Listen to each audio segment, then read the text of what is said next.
Alrighty guys, welcome back to the channel. Today we're going to be checking out a card that is going to be potentially opening up the doors for super broken, overpowered FTK, OTK plays, and it's coming out in CyberStorm Access, and this card is kind of worrying me on those kind of, win conditions. So, starting right off, let's go over the effect and its implications on the game. So, this is Albion the Incandescent Dragon. It's a level 8 light dragon fusion effect monster with 3000 attack, 2500 defense points, and its materials are Fallen of Albus and a light spellcaster monster. And it cannot be used for a fusion material, and it says that you can only use the second and third effects of this card's name each once per turn. The first part is your opponent cannot target this card with card effects. The second part is during your opponent's turn, you get to target 2 monsters in the graveyard. Special summon both monsters, 1 on each field. So, and this is just the graveyards, not just your opponent's, not just your own. You can, I guess, mix and match because it just says the graveyards, right? And then the third effect is if this card is in the graveyard, you contribute 4 monsters in the extra monster zones and each player's center main monster zone, and if you do, special summon this card.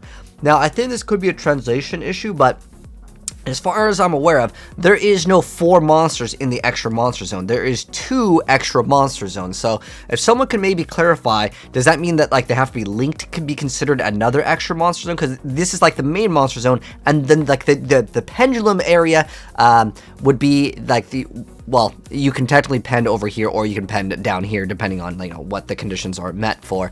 But as far as I'm aware of, there's only 2 extra monster zones. So the wording on this card saying, I think it's a total of 4 monsters, and it's saying that you can do in the extra monster zones and the main monster zones. I'm just guessing it's just 4 monsters. I'm not sure why they have to specify, because there's no such thing as 4 extra monster zones unless it has to be like linked monsters. Then this effect kind of becomes a lot less useful. But going over the summon condition, why it's pretty insane, you could bring back giving your opponent certain cards as well to lock them out of playing the game. So first off, a light spellcaster. I was like, dude, what's Jowgen? Is he a light spellcaster? Bam, you use Jowgen and material, then you just go ahead and summon Jowgen, and then you give your opponent a trash card, and then once it's there, Jowgen can pop everything anyways if you want to. But on top of that, they're basically locked out at that point of special summoning. You can give them other cards like Acid Golem, which make it so they can't even attack and they cannot special summon. And this card, you can just dump it via lots of different effects, and you have the ability to, again, lock your opponent down. That's why this card is very concerning.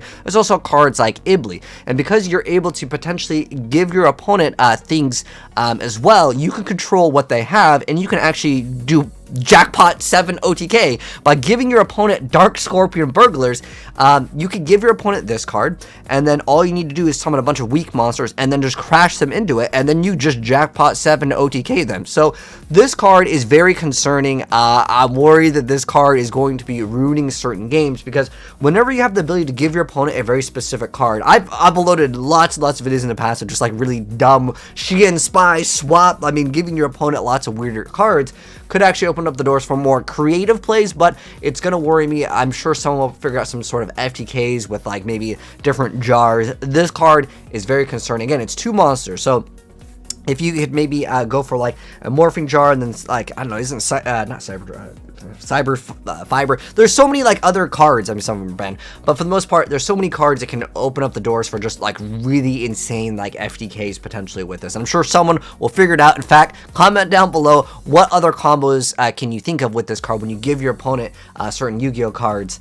Yeah, you could do a lot of crazy stuff with it. But yeah, this card's coming out in CyberStorm Access. Really excited to see what people come up with, but it's kind of going to be a little bit worrying about the healthy state of the game if people figure out too many crazy things. But anyways, if you guys are new here, make sure you guys subscribe with the bell notification on so you don't miss out on other crazy new Yu-Gi-Oh cards coming out in CyberStorm Access. But take care, and I'll see you in the next one. Peace.